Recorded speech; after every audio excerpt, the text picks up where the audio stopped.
Morning, sit down, बैठ जाइए, sheet दे दीजिए। मिश्रण का सीएल, अब पीएस लगाना शुरू कर दीजिए, क्योंकि 54 तक क्वेश्चन करा के 55 से 65 तक के क्वेश्चन पीएस कराने के बाद कराए जाते हैं, इसलिए अब समाप्ति की ओर हैं सीएल के हम। 42 नंबर का क्वेश्चन आप लोगों को क्लियर हो गया था, कहीं प्रॉब्लम नहीं हुई।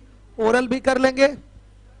आइए देखिए 43, किसी मिश्र धातु में जस्ता, तांबा तथा टिन 2:3:1 के अनुपात में है, तथा एक अन्य मिश्र धातु में तांबा, टिन तथा शीशा, शीशा नहीं सीसा, सीसा 5:4:3 के अनुपात में है। यदि दोनों मिश्र धातुओं के समान भार लेकर एक तीसरी मिश्र धातु बनाई जाए तो नई मिश्र धातु में प्रति किलोग्राम सीसे का भाग क्या होगा? सही है। आइए देखिए, मेथड 2 ओरल है, आप पता कर लीजिए दूध की कितनी मात्रा बची है, तो 64। प्रारंभिक मात्रा कितनी थी? 81। ये क्रिया 2 बार होने के बाद ऐसा हुआ है, तो 2 बार हुआ है तो वर्गमूल ले लीजिए, 3 बार होता तो घनमूल लेते। ये वर्गमूल वाला कॉन्सेप्ट उसी बेसिक कॉन्सेप्ट से निकल के आया है। तो हाँ क्या ये एलिगेशन नहीं, आप उसी तरह से वर्गमूल लेंगे, 8 और 9 आएगा। 1 आपका कम हुआ है तो 1 बराबर किसके? 5 के, तो 9 बराबर 45 लीटर के, ओरल हो जाएगा। आइए चलिए देखिए 43, लिखिए जस्ता, तांबा और टिन किस रेशियो में है? 2, 3 और 1 के अनुपात में है। अन्य मिश्र धातु में तांबा है, फिर टिन है और सीसा है। किस रेशियो में? 5, 4 और 3। बोला गया दोनों के समान भार लेकर मिलाए गए हैं, तो अगर यहां भार देखा जाए रेशियो में कुल भार 6 है, रेशियो में कुल भार 12 है। यहां का भार पहले वाले मिश्र धातु के भार का दुगना है रेशियो में अगर देखा जाए तो भार पहले समान करना है। तो हम यहां पर या तो 6 बना लें तो 2 से भाग देना पड़ेगा, यहां या तो हम 12 बना लें तो 2 से गुणा करना पड़ेगा। तो 2 से गुणा करना हमारे लिए ज्यादा अच्छा है, तो 2 से गुणा करेंगे तो ये 12 हो जाएगा, और 2 से गुणा सब में फिर हो जाएगा, तो ये हो जाएगा यहां मात्रा 4, यहां मात्रा 6 और यहां मात्रा 2। अभी हो गया आपका 12, मात्रा कुल हो गई 12। अब जो मिश्र धातु नई वाली बनेगी उसका कुल भार 24 होगा। कुल भार कितना? 24। और 24 में बताइए कि सीसा कितना है? 3 है, तो कितना भाग सीसा हुआ? 3/24, यानी कि 1/8 भाग सीसा हुआ। तो 1 किलोग्राम में कितना भाग सीसा होगा? 1/8 भाग ही होगा। भाग का मतलब बच्चों फ्रैक्शन बोल रहे हैं आप, चाहे वो 1 किलोग्राम हो, चाहे 50 किलोग्राम हो, चाहे 1,00,000 किलोग्राम हो। अगर भाग की बात बोलेगा तो उत्तर आपको भिन्न में ही देना है, तो 1/8 भाग ही सीसा होगा। तो सीसे का भाग केवल लिखा जाएगा, सीसे का भाग। कितना सीसा है? 3 नए मिश्र धातु में, नए मिश्र धातु में सीसे का भाग 3/24, यानी कि 1/8 भाग। 1 किलोग्राम में भी सीसे का भाग क्या होगा? 1/8 ही होगा। 1 किलोग्राम में सीसे का भाग अगर बोले तो 1/8 ही होगा। भार अगर बोले तो 1/8 किलोग्राम होगा। 1 गुणे 1/8 कर देंगे। अगर पूछे कि 16 किलोग्राम में सीसे का भार क्या होगा, तो 2 किलोग्राम होगा। 16 गुणे 1/8। यहां हमसे भाग पूछा है तो भाग फ्रैक्शन में ही बताया जाता है। सही है, क्लियर है, आई बात समझ में?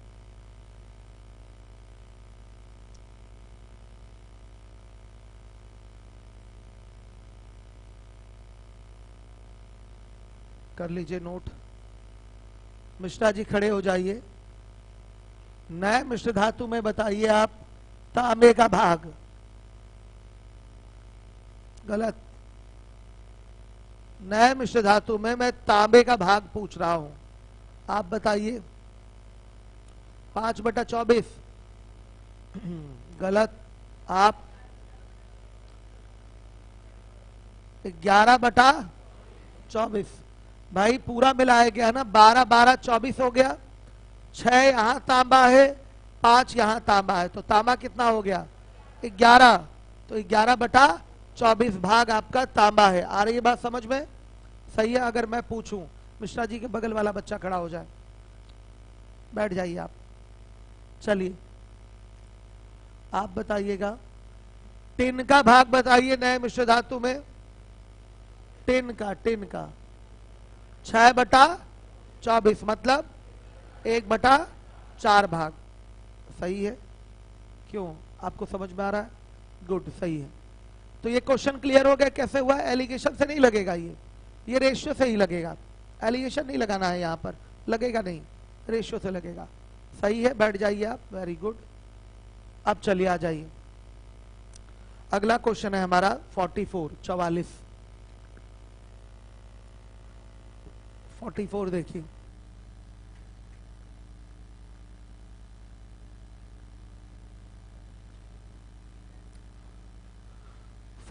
सभी बच्चे देखेंगे। शराब की एक बोतल में 40% अल्कोहल और बाकी सब पानी है।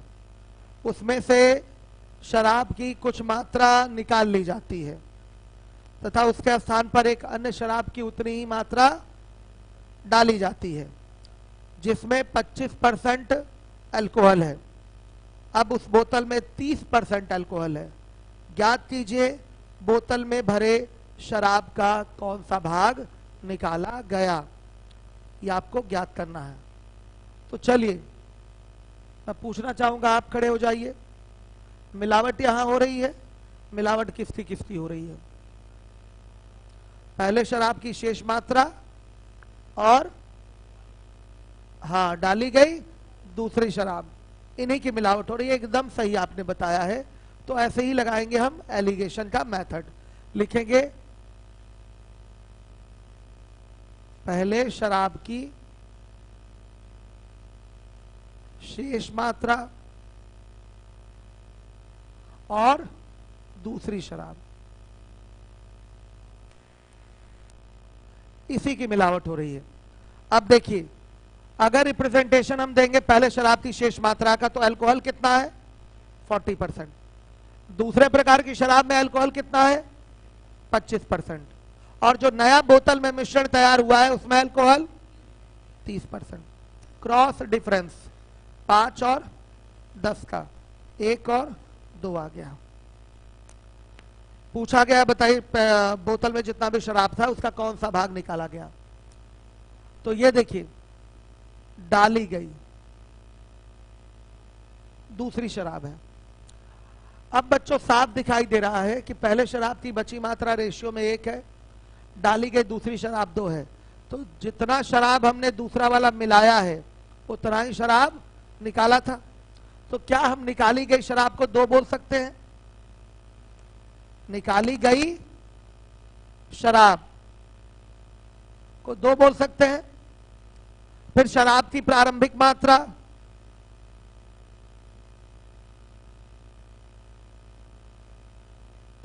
मात्रा क्या हो जाएगी? देखिए 1 बचा है और निकाले कितना है? 2, तो कितना हो गया? 3। तो निकाला गया भाग क्या हो जाएगा? निकाला गया भाग 2 निकाले हैं कितने में से? 3 में से। तो 2/3 भाग, 2/3 भाग ये निकाला गया भाग है, 2/3 भाग।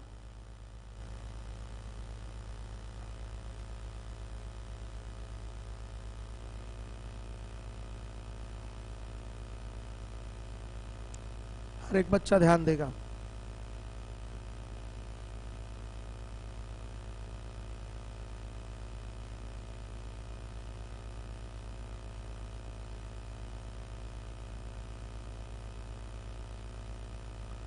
सही है, आ रहा है समझ में सबको? सभी बच्चे बैठ जाएं सही से। लेट आने वाले बहुत दुष्ट हो गए हैं, ऐसे कैसे पढ़ाई करेंगे? ये सवाल कितने लोगों को समझ में नहीं आया? जरा हाथ उठाइएगा। तो आप छूटा है क्या आपका? बेसिक ही है ये, एलिगेशन पढ़ रहा है ना, तो एलिगेशन का क्या है? बेसिक है ये नियम पता है आपको? एलिगेशन पता है ना इसका? बस ठीक है, बैठी। क्लियर हो गया सारे बच्चों को? सुनिए, पहले प्रकार की एक शराब थी एक बोतल में, उसमें 40% अल्कोहल था, उसमें से कुछ भाग निकालकर उतना ही एक अन्य शराब मिला दिया गया है और अन्य शराब में 25% अल्कोहल है। ऐसा करने से जो नए बोतल में नई शराब या नया मिश्रण बना है उसमें 30% अल्कोहल है। तो पूछा गया बताइए कौन सा भाग निकाला गया? बोतल में भरे शराब का कौन सा भाग निकाला गया? मिलावट की बात कर रहा है। मिलावट किसमें किसमें हो रही है? पहले शराब थी शेष मात्रा और डाली गई दूसरी शराब में मिलावट हो रही है। तो क्या करेंगे? 40, 25, 30 लिखेंगे, 1 और 2 आ जाएगा। 1 और 2 क्या है? मात्राओं का अनुपात है। कौन सी मात्रा? पहले शराब थी बची मात्रा और डाली गई दूसरी शराब की मात्रा है। तो ध्यान दीजिएगा, जितनी मात्रा हमने मिलाई है उतनी मात्रा तो निकाले होंगे। तो निकाली गई मात्रा कितनी होगी? 2 होगी। निकाली गई मात्रा क्या होगी? 2 मिलाए हैं तो 2 निकाले भी होंगे। निकाली गई मात्रा 2 हो गई। पहले शराब की प्रारंभिक मात्रा क्या हो जाएगी? बताइए। 1 बची है, 2 निकाले थे। 1 बची है, 2 निकाले थे, तो क्या हो जाएगा आपका? 3। निकाला गया भाग क्या होगा? 3 में से 2 निकाले हैं तो 2/3 भाग। 3 में 2 निकाले हैं तो 2/3 भाग। आइए अब इसके बाद आ जाइए अगले क्वेश्चन में।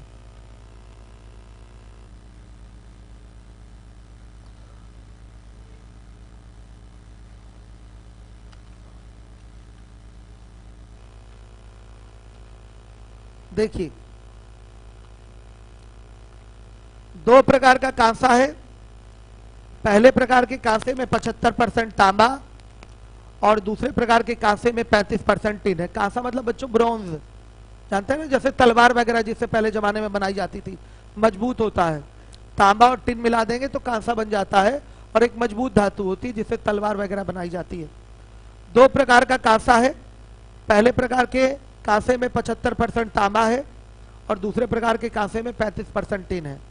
दोनों प्रकार में कांसे की कितनी कितनी मात्रा मिलाई जाए ताकि प्राप्त 60 किलोग्राम कांसे में 27% टिन अवश्य उपस्थित हो? तो सीधे मिलावट की बात कर रहा है। पहले प्रकार का कांसा हो गया और ये दूसरे प्रकार का कांसा हो गया। इसकी कितनी कितनी मात्रा मिलाई जा रही है? बताइएगा कि 60 किलोग्राम का कांसा तैयार हो जिसमें 27% टिन अवश्य उपस्थित हो। तो किससे रिप्रेजेंट करा लें? टिन से कि तांबे से? टिन से। तो इसमें आपका 25% टिन, इसमें 35% टिन और जो मिश्र धातु बनी है नई वाली 27% टिन। क्रॉस डिफरेंस कितना आएगा? 8 और 2 -2 क्यों? सही है ना बच्चे? तो 4 और 1 का मात्राओं का अनुपात आया। कुल मात्रा कितनी है? 60 है, तो 4, 1, 5। कुल मात्रा रेशियो में कितनी हो रही है? 5। और यही 5 बराबर किसके? 60 के, 60 किलोग्राम के। 1 बराबर 12 किलोग्राम के। तो दोनों की मात्रा पूछा है तो 4 बराबर पहले वाले की मात्रा हो गई, यही दे देते हैं। 4 बराबर किसके? 4 गुणे 12 यानी कि 48 किलोग्राम के। और 1 बराबर किसके? 12 किलोग्राम की। ये आपका आंसर आ गया।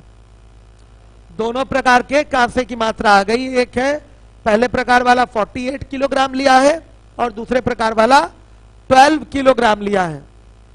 आ गई बात समझ में?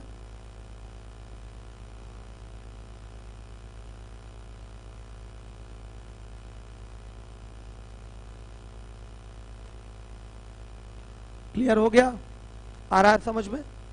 चलिए इसके बाद देखिए, अब आपका अगला सवाल है 46। सोने तथा चांदी के मिश्रण से बने एक 20 ग्राम आभूषण का मूल्य 13,760 रुपए है। यदि सोने तथा चांदी के भार की अदला बदली कर दी जाए तब आभूषण का मूल्य 6,240 रुपए हो जाता है। यदि 1 ग्राम चांदी का मूल्य 100 रुपए हो तो 1 ग्राम सोने का मूल्य ज्ञात कीजिए। आइए चलिए देखिए।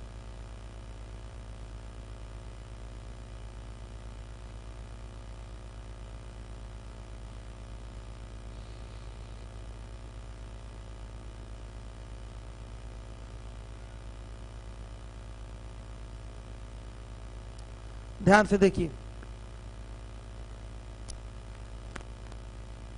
देखिए, सोने और चांदी से बनाया गया एक आभूषण है जिसका भार है 20 ग्राम। हमने अपने मन से मान लिया कि गोल्ड है 12 ग्राम और सिल्वर है 8 ग्राम। हो गया ये 20 ग्राम हो रहा है, हमने अपने मन से मान लिया। फिर भारों की अदला बदली करेंगे तो गोल्ड हो जाएगा 8 ग्राम और सिल्वर हो जाएगा 12 ग्राम। अभी भी ये 20 ग्राम है। तो अगर हम इसको जोड़ दें तो 20-20 40 ग्राम का आभूषण बनेगा। देखिए 20-20 40 ग्राम का आभूषण बन गया। और 40 ग्राम के आभूषण में क्या होगा, 20 ग्राम गोल्ड और 20 ग्राम सिल्वर हो जाएगा। यही मैं आपको दिखाना और सिखाना चाहता हूं कि भारों की अदला बदली वाले क्वेश्चन में अगर कुल भार अगर जोड़ा जाए 20-20 40 ग्राम तो उसमें आधा सोना आता है और आधा चांदी आता है। इस चीज को आपको समझना है। दोनों की मात्राएं फिर बराबर बराबर हो जाएंगी। अगर 20 ग्राम के आभूषण और उसके भारों की अदला बदली करके बनाए गए आभूषण को अगर जोड़ा जाए तो 40 ग्राम का आभूषण होगा और इस 40 ग्राम के आभूषण में आधा सोना और आधा चांदी होगा। ये हमने अपने मन से एग्जाम्पल उठाया है। आप कुछ और भी ले सकते हैं।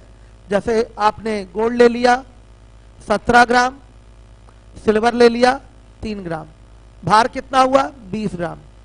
भारों की अदला बदली करेंगे तो 3 ग्राम सिल्वर 17 ग्राम 3 ग्राम गोल्ड और 17 ग्राम सिल्वर हो जाएगा। अभी भी ये 20 ग्राम ही है। अगर यहां से भार जोड़ा जाए तो 20-20 40 ग्राम हो जाएगा। और 40 ग्राम में आप देखिए 20 ग्राम क्या आएगा, गोल्ड आएगा और 20 ग्राम सिल्वर आएगा। इस कॉन्सेप्ट को यहां सीखना पड़ेगा तभी क्वेश्चन कर पाएंगे। क्या 10-10 ले लेंगे तो वो तो फिर तो 10-10 लेंगे तो क्या फायदा, थोड़ा अलग दिखाना पड़ेगा ना उसमें हमें। इसलिए हमने अलग अलग आपके 12 और एक बार 8 लिया है, एक बार 17 और एक बार 3 लिया है। शुरुआत में 20 ग्राम का आभूषण था, बाद में भार बदले हैं, भार इंटरचेंज हुआ है तो अभी आपका ये 20 ही ग्राम है। लेकिन अब 20-20 40 ग्राम अगर कुल आभूषण करेंगे, कुल आभूषण का भार, तो क्या होगा, इस 40 ग्राम में आधा सोना और आधा चांदी होगा। यानी कि 20 ग्राम सोना और 20 ग्राम चांदी होगा। क्लियर है, आ रही है बात समझ में? इसी कॉन्सेप्ट का हम प्रयोग करेंगे। हमेशा ऐसा होता है, भारों की अदला बदली करते हैं तो अगर कुल भार 40 ग्राम का तैयार हुआ है तो उसमें आधा सोना और आधा क्या होगा, चांदी होगा। तो लिखेंगे 40 ग्राम आभूषण। मेथड 1 है ये आपका। 40 ग्राम आभूषण का मूल्य क्या हो जाएगा, 13,760 प्लस 6,240 होगा। क्यों 20 ग्राम, हमने जोड़ दिया ना दोनों को। आप ध्यान तो दीजिए, 20 ग्राम प्लस 20 ग्राम यानी कि 40 ग्राम आभूषण का मूल्य क्या होगा, 13,760 प्लस 6,240 होगा कि नहीं होगा। हमने दोनों को जोड़ दिया, सही है, ऐसा होगा। अब देखिए इसको तोड़ के लिख सकते हैं। 20 ग्राम सोने का मूल्य प्लस 20 ग्राम चांदी का मूल्य बराबर 13,760 प्लस 6,240। अब होगा कि नहीं ऐसा, यही तो मैं सिखा रहा था कि 40 ग्राम का आभूषण बनेगा तो उसमें आधा सोना और आधा क्या होगा, चांदी होगा। आ जाइए इधर बैठ जाइए। आधा सोना और आधा चांदी होगा। शिफ्ट हो जाइए बच्चे आप लोग। आधा सोना और आधा चांदी होगा तो मैंने लिख दिया कि 20 ग्राम सोने का मूल्य प्लस 20 ग्राम चांदी का मूल्य बराबर 13,760 प्लस 6,240। 20 कॉमन ले लेंगे तो 1 ग्राम सोने का मूल्य प्लस 1 ग्राम चांदी का मूल्य बराबर ये किसके होगा? 13,760 प्लस 6,240। सही है। अब बच्चे 20 को उधर भेज देंगे और 1 ग्राम सोने का मूल्य प्लस 1 ग्राम चांदी का मूल्य बताइए। 100 रुपए बराबर हो जाएगा 13,760 प्लस 6,240 और बटा में 20। तो 1 ग्राम सोने का मूल्य क्या होगा?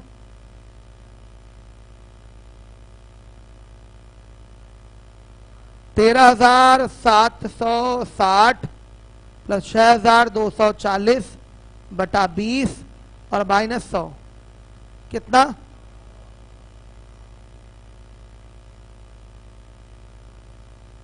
900 आ रहा है। सही है। अब अच्छे से समझ लीजिए आप लोग।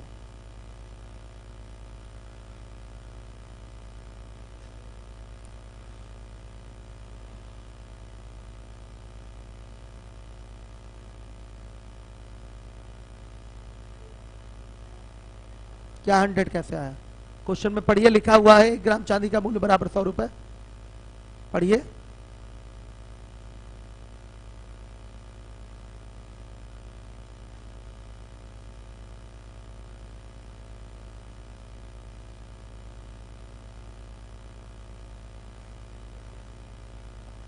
ये था बेसिक मेथड 1। मिलावट की बात यहां की है हमने। जहां मिलावट की बात करेंगे एलिगेशन भी लगेगा, लेकिन एलिगेशन भी लगाने से पहले आपको यह पता होना चाहिए कि इस 40 ग्राम के मिश्रण में आधा सोना है और आधा चांदी है। अगर ये नहीं पता होगा तो आप एलिगेशन भी नहीं लगा पाएंगे। आई बात समझ में?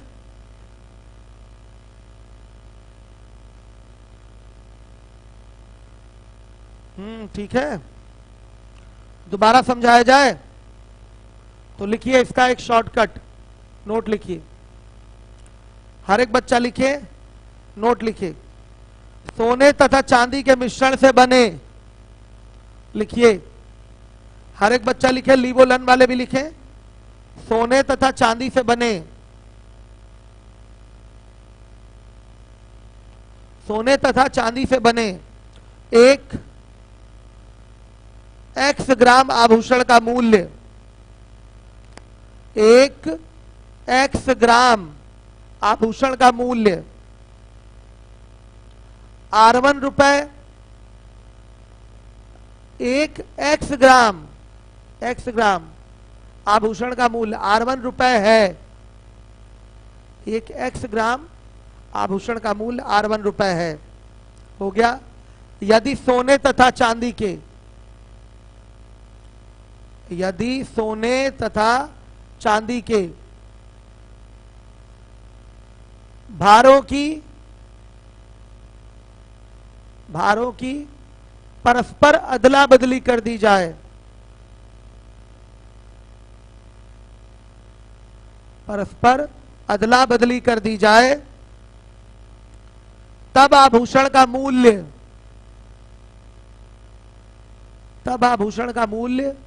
R2 रुपए हो जाता है। R2 रुपए हो जाता है। सही है। यदि 1 ग्राम चांदी का मूल्य,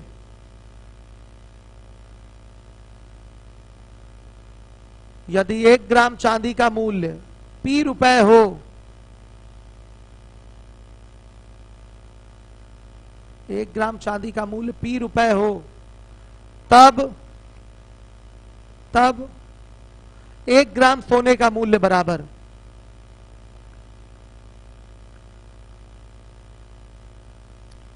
1 ग्राम सोने का मूल्य बराबर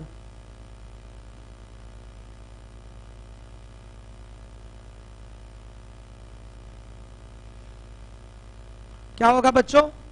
R1 प्लस R2 देख ही रहे, R1 प्लस R2, अब बटा में क्या x और माइनस, तो क्या हो जाएगा, यही हो जाएगा, देख लीजिए आ गया। यही शॉर्टकट है, 1 ग्राम सोने का मूल्य बराबर R1 plus R2 by x और माइनस पी, कर दिया, उसी से 900 रुपए आ गया। आया समझ में, क्लियर हुआ आप लोगों को?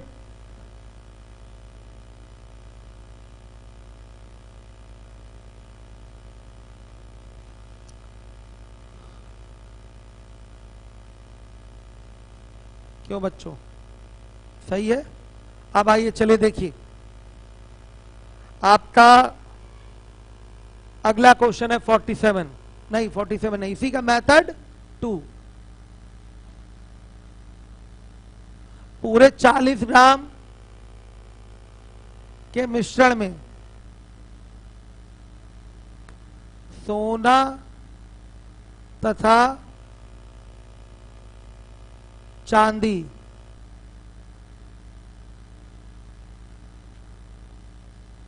20 ग्राम होंगे। आइए, गोल्ड सिल्वर 20 ग्राम 20 ग्राम, सही है। एक ग्राम गोल्ड का मूल्य x रुपए प्रति ग्राम, सिल्वर का 100 रुपए प्रति ग्राम, और मिश्रण के 1 ग्राम का मूल्य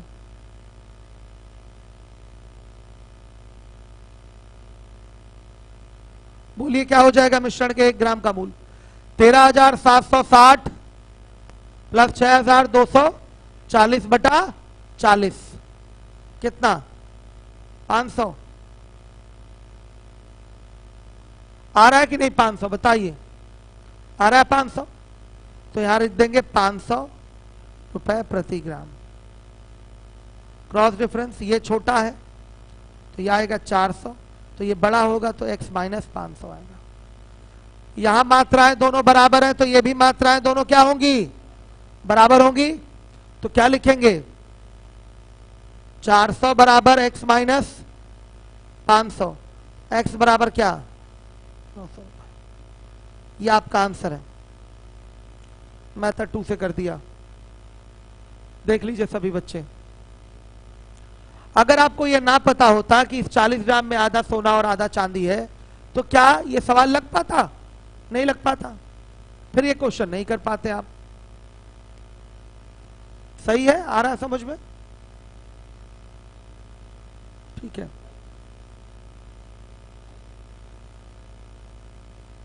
फिर से इसको समझाना पड़ेगा। क्या, मिश्रण का मूल्य तो निकालना पड़ेगा ना। 40 ग्राम मिश्रण का मूल्य 20,000 है, तो 1 ग्राम का क्या होगा, 20,000 बटा 40 यानी कि 500 रुपए, तो 500 रुपए लेंगे यहां पर। आ गया सबको समझ में? नहीं आया? आ गया ना दोनों मेथड। चलिए अब इसके बाद आ जाइए अगले क्वेश्चन पे, जल्दी नोट करिए।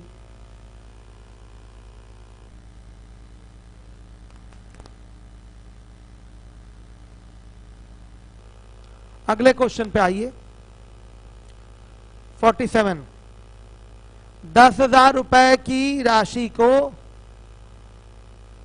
नहीं, 10,000 रुपए की राशि का कुछ भाग 8% वार्षिक दर पर तथा शेष 10% वार्षिक दर पर उधार दिया जाता है। यदि औसत वार्षिक ब्याज की दर 9.2% हो तो दोनों भाग क्रमशः क्या होंगे। यह साधारण ब्याज का क्वेश्चन है, ध्यान से देखिएगा, सिंपल इंटरेस्ट का क्वेश्चन है। अगला टॉपिक ही हमारा SICI है, उसमें भी ये सवाल आएगा। लेकिन आज देखिए ये एलिगेशन से कैसे होता है। बेसिक नहीं करवाऊंगा, बेसिक का नंबर आएगा जब मैं ये टॉपिक पढ़ाऊंगा तब। अगला टॉपिक ही हमारा यही है। चलिए, क्या इस सवाल में मिलावट की बात हो रही है? किसकी मिलावट हो रही है भाई, बताइए, आप बताइए किसकी मिलावट हो रही है? क्या है आपका क्वेश्चन नंबर 47, इसमें मिलावट किसकी हो रही है? हाँ, रेट की मिलावट हो रही है।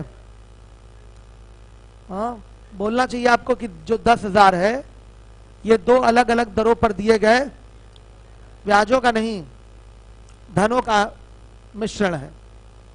दो अलग अलग दरों पर 10,000 को ही तो बांट कर दिया जा रहा है, तो 10,000 ही तो मिश्रण हुआ कि नहीं? 10,000 मिश्रण, तो 10,000 मिश्रण है दो अलग अलग दरों पर, रेट पर दिए गए धनों का या मूलधनों का। तो जहां भी एलिगेशन की बात होगी वहां क्या लगेगा? लिंकिंग मेथड ऑफ एलिगेशन लगेगा। सीधे लगाइए, आइए देखिएगा ध्यान से, बैठ जाइए। 47, पहला धन का टुकड़ा, दूसरा धन का टुकड़ा, ये गया है 8% वार्षिक पर। मतलब 8% वार्षिक दर का मतलब क्या है कि अगर 100 रुपया धन है, 100 रुपया मूलधन है, तो एक साल में उस पर 8 रुपया ब्याज मिलेगा। 8% दर का मतलब ये हुआ, 8% यानी कि 8 रुपया बढ़ाकर वो धन मिलेगा, या ब्याज उसका कितना मिलेगा? 8 रुपया मिलेगा। ठीक है, तो देखिए पहला धन गया है 8% पर, दूसरा धन गया है 10% पर, और जो मिश्रण है 10,000 उस पर टोटल दर आया है 9.2%। क्रॉस डिफरेंस लेंगे तो यह आएगा 0.8 और यह आएगा 1.2, कटाएंगे तो 2 और 3 का रेशियो आ रहा है। ध्यान से देखिए, तो ये क्या है? धनों का अनुपात है। ये क्या है? धनों का अनुपात है। समझिए बात को, धनों का अनुपात है ये, हर एक बच्चा देखेगा, ये धनों का अनुपात है। तो 2, 3, 5, 5 बराबर किसके? 10,000 रुपए के होगा? नहीं होगा। 5 बराबर 10,000 के, तो 1 बराबर 2,000 के आ रहा है। तो बच्चे आपसे पूछा गया 2 और 3 की वैल्यू, तो 2 बराबर किसके? 4,000 रुपए के। एक आंसर ये आ गया, ये पहला धन हो गया। और 3 बराबर किसके? 6,000 के, ये आपका दूसरा धन हो गया। ऐसे आपने आंसर कर दिया। ये एसआई का क्वेश्चन है। बोला है कि एक भाग 8% पर गया है और दूसरा भाग 10% पर गया है। यदि बोला गया है यहां पर, यदि औसत वार्षिक ब्याज की दर 9.2% हो, मतलब पूरे धन पे 9.2% की दर से ब्याज मिले, तो बताइए दोनों धन क्या होंगे या दोनों टुकड़े क्या होंगे? ये आपसे पूछा गया है। पहला टुकड़ा और दूसरा टुकड़ा, इन्हीं दोनों टुकड़ों की मिलावट है 10,000। पहला टुकड़ा और दूसरा टुकड़ा, इन्हीं दो टुकड़ों की मिलावट है 10,000। आ रही बात समझ में? हर एक बच्चा ध्यान देगा जिम्मेदारी से। तो ये गया है 8% पर, ये गया है 10% पर, और जो पूरा औसत ब्याज दर है वो क्या है? 9.2% है। पीछे वाले आ रहा है समझ में? ध्यान दीजिएगा, क्रॉस डिफरेंस लिया तो ये जो 2-3 का रेशियो आ रहा है, ये क्या है? ये धनों का अनुपात है। तो कुल धन रेशियो में कितना हुआ? 2, 3, 5। तो 5 बराबर किसके? 10,000 के। तो 1 बराबर 2,000 के, तो 2 बराबर 4,000 के, 3 बराबर 6,000 के। ये आपका आंसर आ जाएगा। आइए चलिए देखिए 48 नंबर का क्वेश्चन है। हर एक बच्चा देखेगा 48।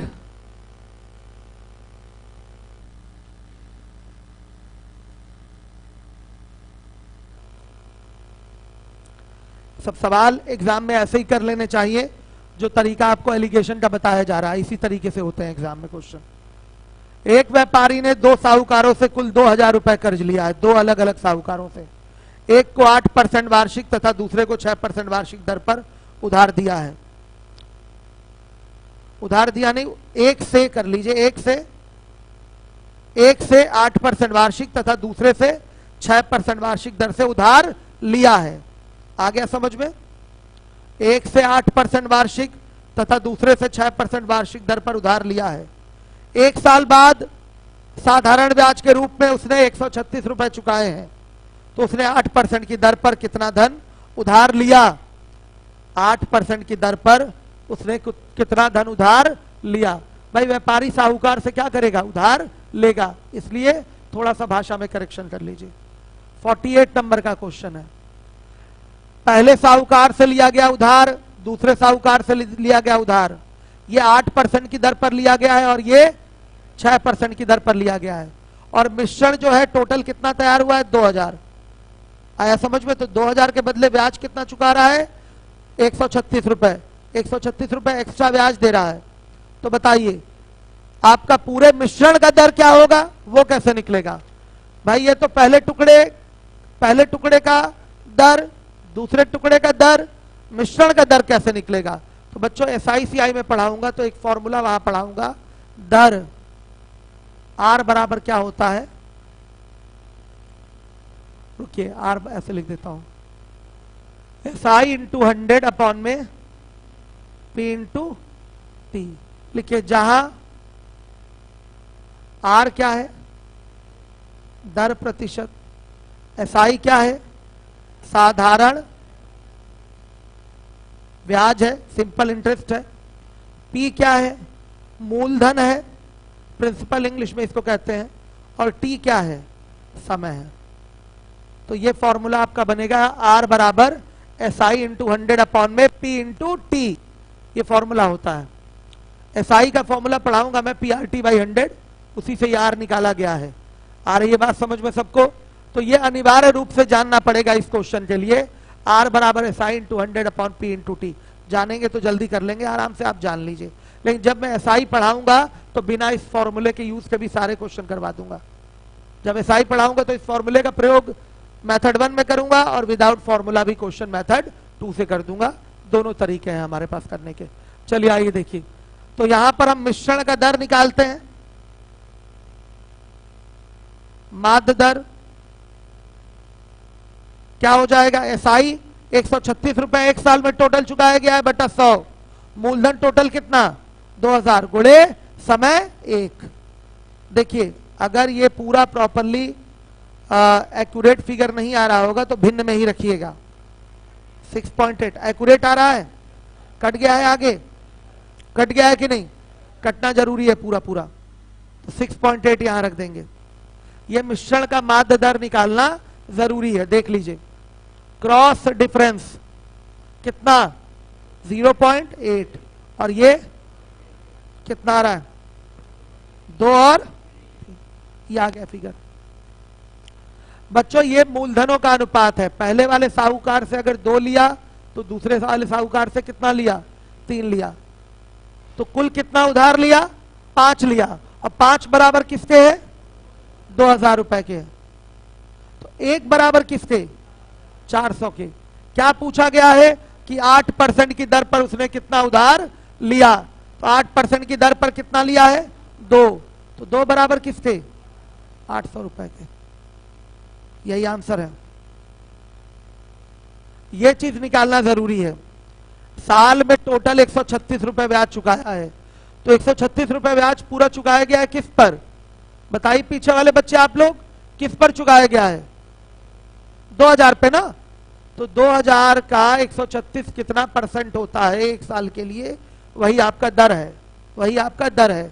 तो दर का एक फॉर्मूला है हमारे पास, क्या है फॉर्मूला, SI इंटू 100 अपॉन में P इंटू T। उस फॉर्मूले का प्रयोग करेंगे तो आपका माध्य दर या औसत दर आ जाएगा मिश्रण का। आ रही है बात समझ में? सही है बच्चे, आप लोग बताइएगा, क्लियर है ना क्वेश्चन, कोई डाउट तो नहीं किसी बच्चे को, आ रहा है? सही है। अब अगला क्वेश्चन आप करिए ऐसे ही, इसमें समय 1 वर्ष नहीं है, समय क्या है 2 वर्ष है, जल्दी करिए, करने दीजिए बच्चों को,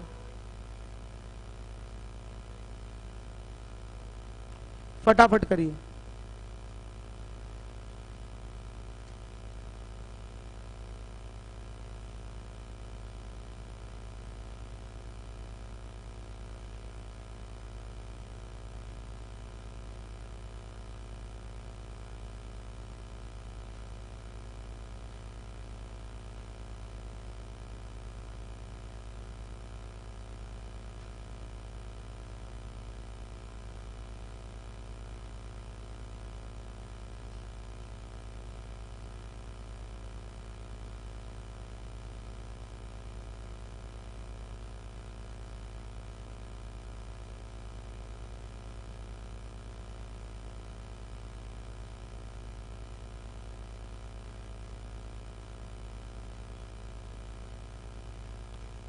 जल्दी तेजी से करिए आप सभी लोग।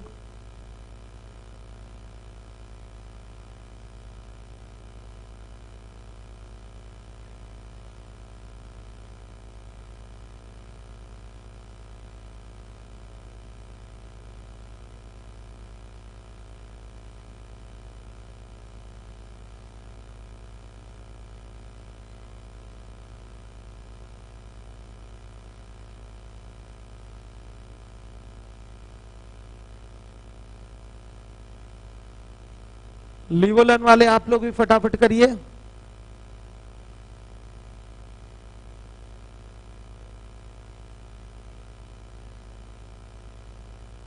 कितने लोगों ने कर लिया? इसमें प्रॉब्लम आई होगी, दर में आप लोगों को भिन्न में रखना पड़ा होगा। जो भिन्न में नहीं रखेगा उसका आंसर गलत आएगा, क्योंकि मैथ में कभी भी बीच का कैलकुलेशन लगभग में नहीं किया जाता। आइए चलिए देखिए, हर एक बच्चा देखेगा। पीएस लगाना शुरू कर दीजिए। देखिए 49, मार्कर चेंज कर लूं।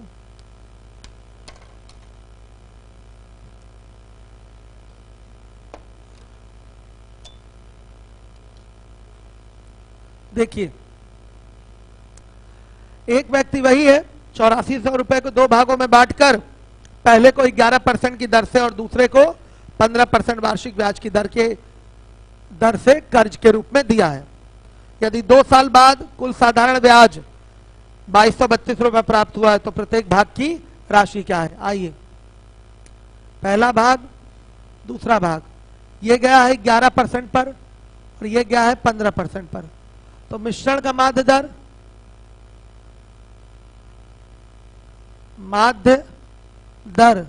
क्या हो जाएगा?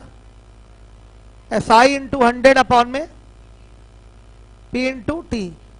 SI की वैल्यू 2200, 32 गुणे 100 बटा में P की वैल्यू 8400 गुणे 2, कितना?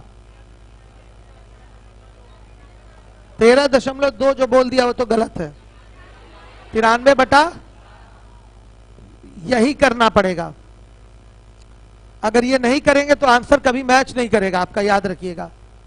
क्योंकि आपका अगर यहां लगभग मान रख दिया गया तो कभी रेशियो सही बनेगा ही नहीं।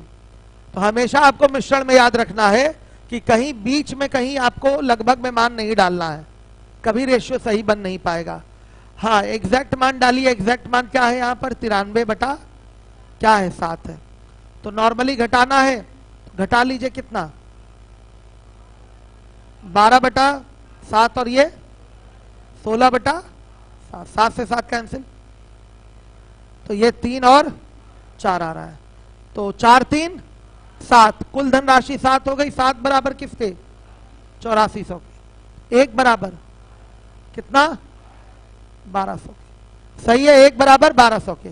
तो 3 बराबर 3600 रुपए के, 4 बराबर 4800 रुपए के। ये दोनों भाग आपके आ गए। जिन बच्चों ने उसको दशमलव में चेंज कर दिया है उनका आंसर नहीं आया होगा, और काफी सारे बच्चों ने दशमलव में चेंज किया होगा इसको। कितने लोगों ने दशमलव में चेंज किया था? अब मत करिएगा, अब मत करिएगा, काफी सारे लोगों ने किया था। सही है, आ रहा है, आ रहा है बच्चे? चलिए इसके बाद नोट तो कर ही लिया होगा। अब अगले क्वेश्चन पे आइए।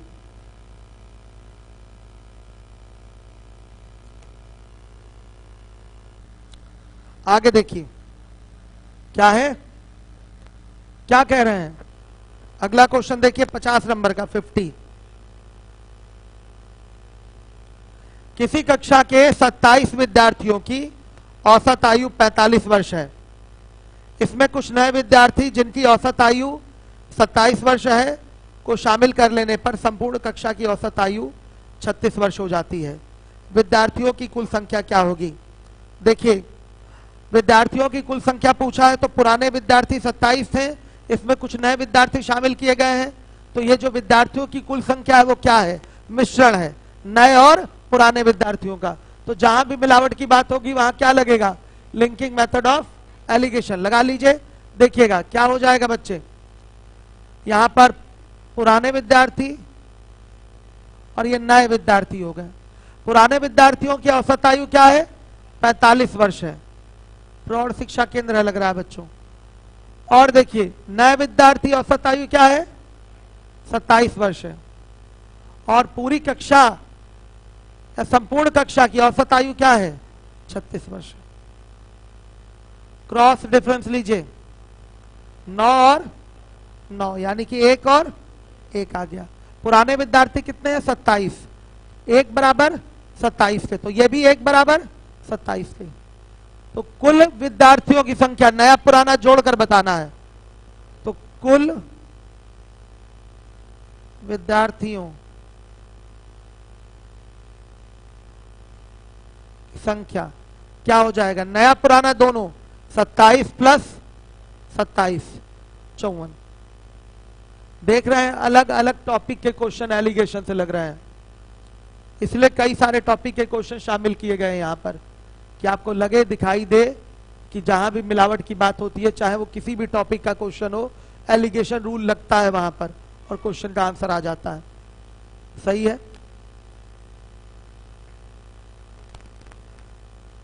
हो गया। ये लगेगा कि नहीं एलिगेशन इस तरह से लगेगा? आप लोग पीछे बच्चियां, आप लोग बताइए, होगा ना ऐसे? क्लियर हो रहा है आप लोगों को? कोई डाउट तो नहीं? चलिए, जहां जिसको डाउट होगा वो बोलेगा। अब आ जाइए 51 नंबर के क्वेश्चन पे, ये भी एवरेज का क्वेश्चन है। 51 पे आइए।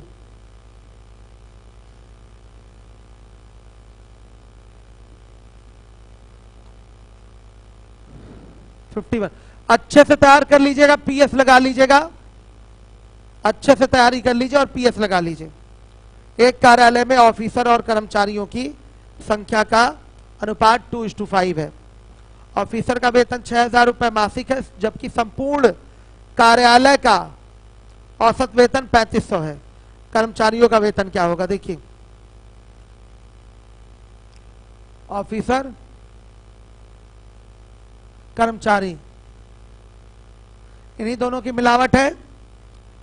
देखिए, इनकी संख्या 2 है तो इनकी संख्या 5 है रेशियो में। ऑफिसर का वेतन 6,000 रुपए क्या है? मासिक है। कर्मचारियों का वेतन x रुपए मासिक है, और पूरे कार्यालय का औसत वेतन 3500 रुपए मासिक है। जब ये बड़ा है तो ये छोटा होगा, 3500 माइनस x, और ये 2500 आ रहा है। तो बच्चों, ये भी संख्याओं का अनुपात है और ये भी संख्याओं का अनुपात है। तो क्या ये दोनों बराबर होंगे? होंगे। लिख सकते हैं 2/5 बराबर 3500 माइनस x बटा में 2500। x बराबर क्या? 3600, 2500। तो कर्मचारियों का जो औसत वेतन होगा वो क्या होगा? 2500। सही है, कर्मचारियों का औसत वेतन 2500 लिख लीजिएगा।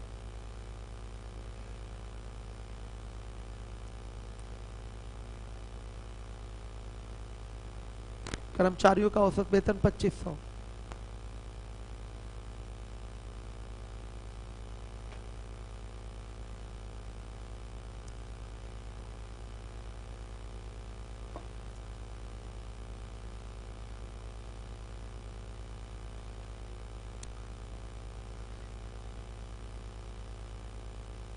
चलिए आइए देखिए, 52 नंबर का क्वेश्चन है 52।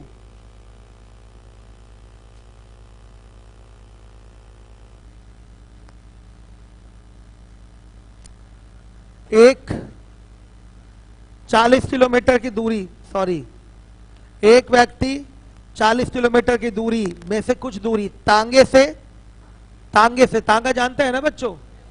तांगे से, कितने लोग नहीं जानते तांगा क्या होता है? देखिए, होता है ना जिसको, अरे वो कचहरी वगैरह साइड में आप जाएंगे तो देखेंगे कि अभी भी खच्चर वो गाड़ी को खींचता रहता है, वही क्या होता है? तांगा। ठीक है, तांगा, आप लोग तांगा समझ गए होंगे, अब आ गया समझ में? चलिए, मतलब खच्चर या घोड़ा बना रहता है, उसमें वो क्या हो जाता है? खच्चर नहीं होता, जनरली घोड़ा ही रहता है, तो वो गाड़ी खींचता है, उसी को कहते हैं तांगा। ठीक है, चलिए देखिए क्या है। चलिए, मूवी का नाम भी बता रहा है ये बच्चा। चलिए चलें देखिए, एक व्यक्ति 40 किलोमीटर की दूरी में से कुछ दूरी तांगे से और शेष दूरी पैदल तय करता है। तांगे की गति 16 किलोमीटर प्रति घंटा और पैदल चाल 8 किलोमीटर प्रति घंटा है, तो पूरी यात्रा में 4 घंटे का समय लगता है। उसके द्वारा तांगे से तय की गई दूरी आपको बताना है। ये स्पीड टाइम डिस्टेंस का क्वेश्चन है। यहां भी आपका एलिगेशन लगेगा, पहले मुझे लगता है बेसिक से करवा देना चाहिए, फिर एलिगेशन कराना चाहिए, तब आपके लिए सही रहेगा। देखिए 52 नंबर का क्वेश्चन है। पूरी दूरी कितने किलोमीटर की है? मेथड 1 40 किलोमीटर की दूरी है। इसमें से कुछ दूरी तांगे से तय हुई है और कुछ पैदल तय हुई है। मान लिया x किलोमीटर की दूरी तांगे से तय हुई है, तो पैदल कितनी दूरी तय होगी? 40 माइनस x किलोमीटर की दूरी तय होगी। समझ में आया कि नहीं आप लोगों को? आ गया? क्लियर हुआ कि नहीं? देखिए 40 किलोमीटर की पूरी दूरी है, कुछ दूरी तांगे से तय हुई है और कुछ दूरी पैदल तय हुई है। मान लिया तांगे से जो दूरी तय हुई है वो x किलोमीटर है और जो पैदल दूरी तय हुई है वो 40 माइनस x किलोमीटर है। तांगे वाले की चाल क्या है? 16 किलोमीटर प्रति घंटा है और पैदल चाल 8 किलोमीटर प्रति घंटा है। और इस तरीके से चलने में कुल समय कितना लगा है? कुल समय 4 घंटे का लगा है। ध्यान से देखिएगा। तो होता क्या है? समय बराबर होता है दूरी बटा में चाल। याद रखिएगा समय कैसे निकलता है? दूरी बटा में चाल से। समय बराबर होता है दूरी बटा में चाल। कोई डाउट तो नहीं? तो ध्यान से देखिए, तांगे द्वारा कितना समय लिया जाएगा यात्रा में? x बटा में 16 और पैदल चलने में यात्रा में कितना समय लिया जाएगा? 40 माइनस x बटा 8। इन दोनों समयों को जोड़ेंगे तो क्या ये 4 घंटे के बराबर होगा? ये बेसिक है आपका। तो x बराबर क्या? x बराबर 16 आ रहा है। 16 ठीक है, सही है, 16 आ रहा है।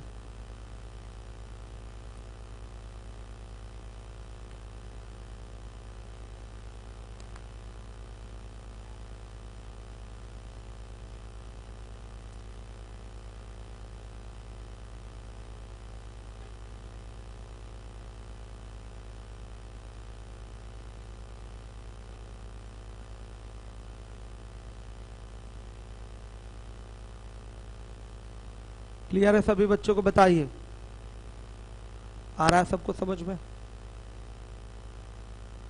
चलिए देखिए, अगर आपको इसको एलिगेशन से करना है तो मेथड 2 पे आइए। यहां लिखे तांगा और ये है पैदल। ये जो 40 किलोमीटर की दूरी है, तांगा से चल के और पैदल चल के तय की गई दूरियों की क्या है? मिलावट है। और ये जो 4 घंटे का समय है, तांगे द्वारा लिया गया समय और पैदल लिए गए समय की क्या है? मिलावट है। दोनों यहां मिलावट दिखाई दे रही है।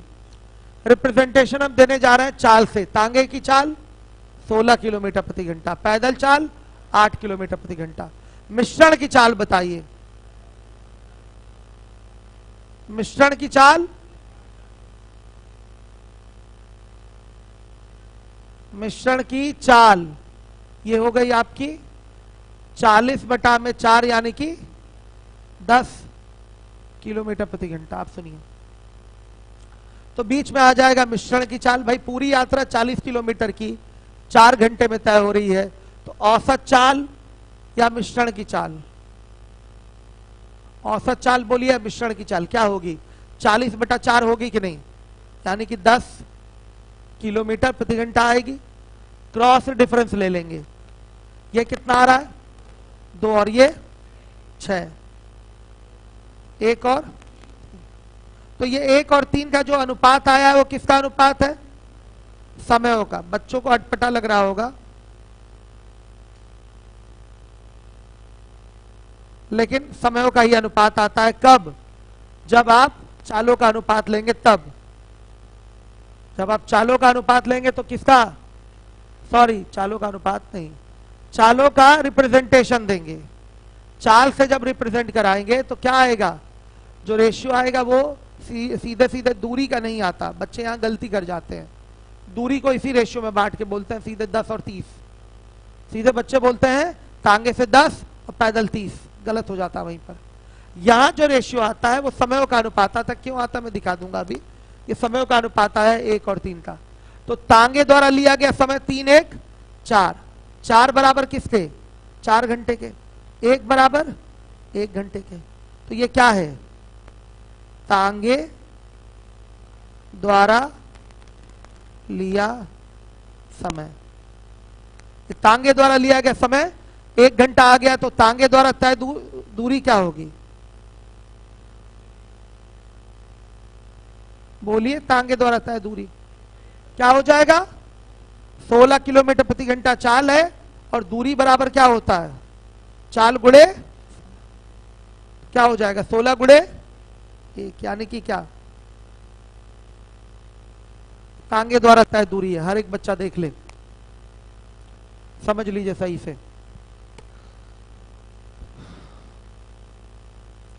आ रहा है समझ में?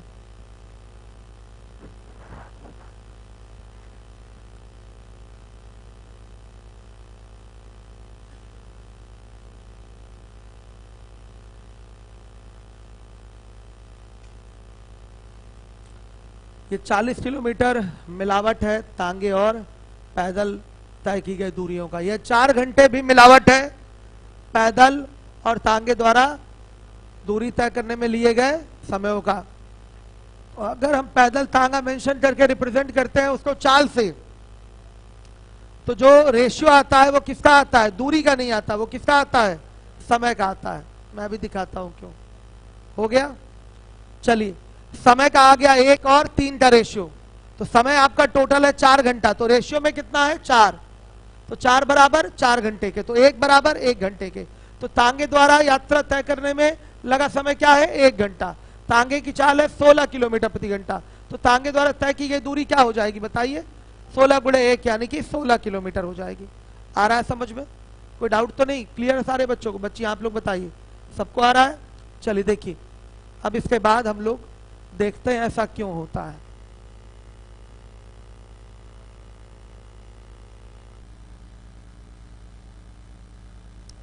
औसत चाल तो ये 10 निकाल ही चुके हैं। मान लिया यहां टाइम क्या लग रहा है? T1 टाइम लग रहा है और यहां T2 टाइम लग रहा है। तो बताइए, जो दूरी तय होगी यहां पर 16 गुणे T1 तय होगी, और वहां जो दूरी तय होगी वो 8 गुणे T2 तय होगी, और टोटल जो दूरी तय होगी बताइए 10 गुणे T1 प्लस T2 तय होगी। एवरेज स्पीड ये है ना 10, एवरेज स्पीड है कि नहीं 10? 10 गुणे T1 T2। अब देखिए 16 T1 प्लस 8 T2 बराबर क्या? 10 T1 प्लस 10 T2। किससे रिप्रेजेंट कराएं? चाल से ही तो कराएं, बता दीजिएगा। यहां भी चाल, यहां भी चाल, और ये भी माध्य चाल, चाल से रिप्रेजेंट करा रहे हैं। तो क्या आएगा? सीधा T1 बटा T2 बराबर नहीं आ गया क्या? 1 और 2 का रेशियो। 1 और 2 का नहीं, 1 और 3 का रेशियो। आया कि नहीं आया बताइए? T1 बटा T2 आएगा कि नहीं? तो जब बेटा चाल से रिप्रेजेंट कराए हैं तो क्या प्राप्त हुआ है हमको? यहां समयों का अनुपात प्राप्त हुआ है। जब चाल से रिप्रेजेंट कराए हैं तो, चाल से रिप्रेजेंट कराए हैं तो समयों का अनुपात प्राप्त हुआ है। सही है? अब देखिए, दूरी से रिप्रेजेंट करा लें तो भी किसका अनुपात प्राप्त होगा? समयों का ही होगा। दिखाते हैं हम कैसे।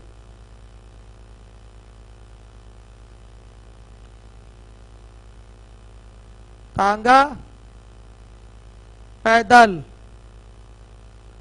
अगर 16 की स्पीड से चल रहा है तो 4 घंटे में कितना चल लेगा? अगर पूरी यात्रा तांगे से तय की जाए, पूरी यात्रा तांगे से तय की जाए तो कितनी दूरी तय होगी? 16 गुणे 4 यानी कि 64 किलोमीटर।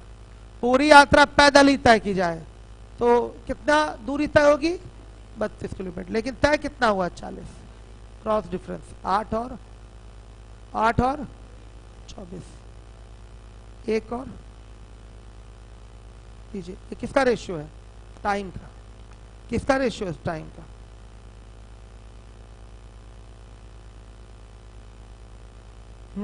हो गया? आ गया समझ में सबको? तो बच्चों आप जब भी इस तरह से रिप्रेजेंट करिएगा तो रेशियो किसका आएगा? टाइम का। डायरेक्ट दूरी का रेशियो किस में आ सकता है? अगर हम समय से रिप्रेजेंट करें ना, किससे रिप्रेजेंट करें?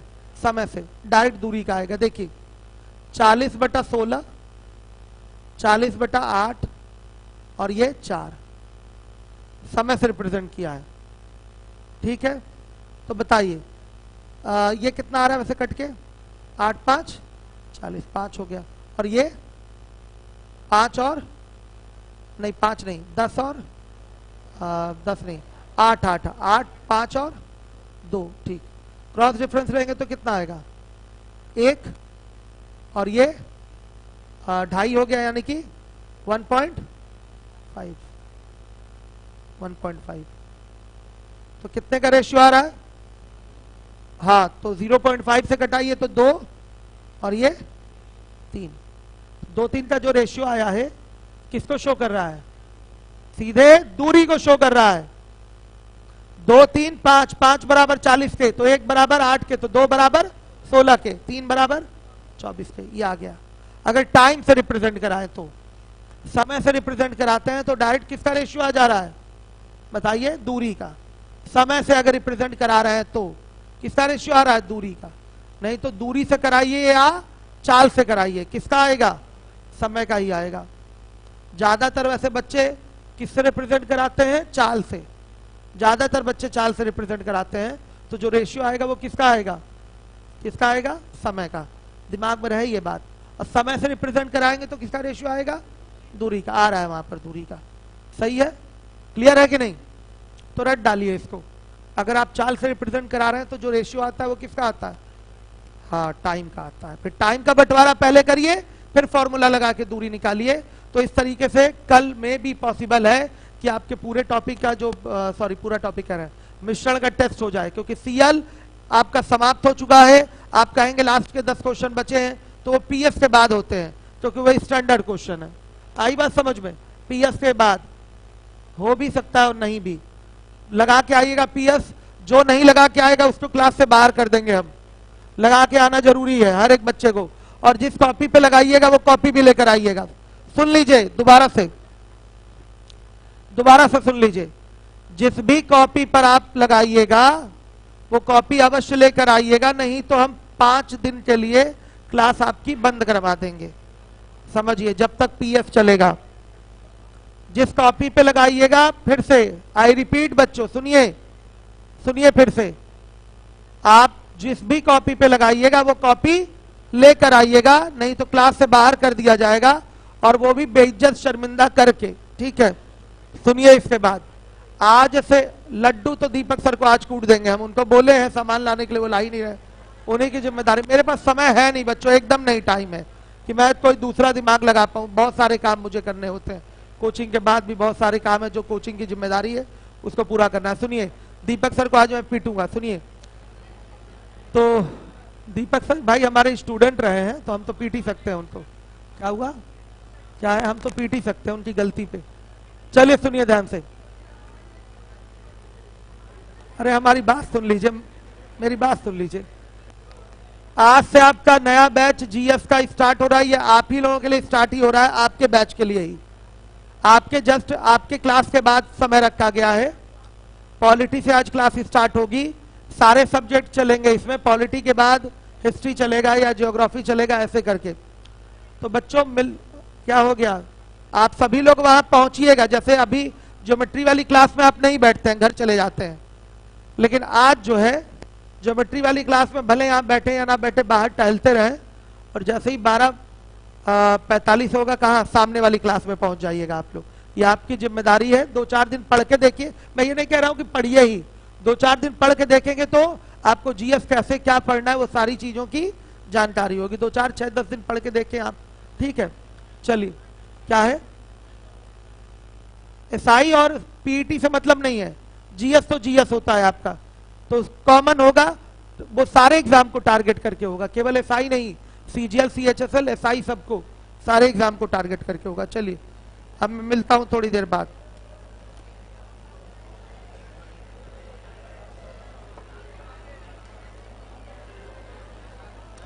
जो जा रहे हैं वो वापस लौट आइएगा।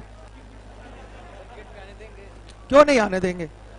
डेमो है ना, अभी 3 दिन था, तो क्यों नहीं आने देंगे? क्योंकि आप ही लोगों के लिए बैच स्टार्ट कराया गया है। 2 4 6 10 दिन पढ़ के देखिए, मतलब पढ़े या ना पढ़े, एक आइडिया पता चल जाएगा।